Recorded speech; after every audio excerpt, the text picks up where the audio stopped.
जय भोले मित्रांनो, बघा आज तुम्हाला एक मी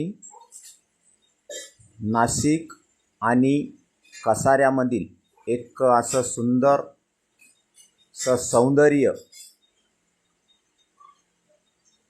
असं दाखवणार आहे। तर तुम्ही बघू शकता समोर एकदम डोंगर भाग आणि डोंगरामधून रेल्वे चाललेली आहे आणि बघा एक असं बेस्ट रमणीय वातावरण हे कसारा आणि नाशिकच्या मधामध्ये आहे।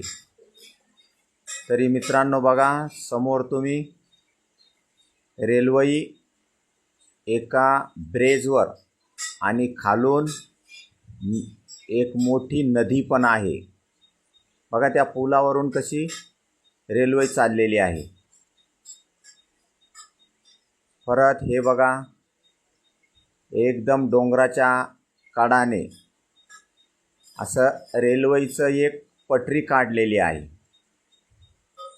तुम्ही बघू शकता ह्या ब्रिजवरून कशी रेल्वे चाललेली आहे। हे बघा इगतपुरी स्टेशनवर इथं उतरून आणि हे तुम्ही जाताना कसाऱ्याकडं तिथं पण तुम्हाला हे सगळं बघायला भेटेल।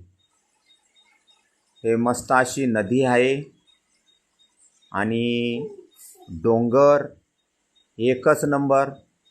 हे बघा समोर तो पण ब्रिज आहे, तिथून पण रेल्वे जाते, तिकडच्या साईडची तिकडून जाते, इकडून येणारी इकडे येते नाशिककडे जाण्यासाठी। आणि हे सर्व एकच नंबर असं वातावरण आहे, छान बघू शकता तुम्ही, नैसर्गिक लोकेशन आहे। हे बघा मित्रांनो इथं आता समोर एक असं भोयार म्हणून आता हे आलेलं आहे, सुरंग म्हणतात। तर ह्या सुरंगामधून रेल्वे जात आहे बघा तुम्ही।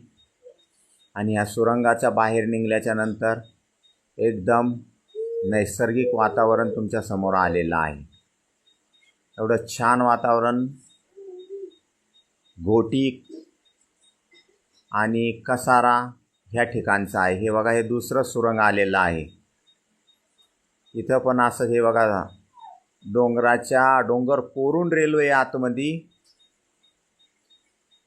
जाऊन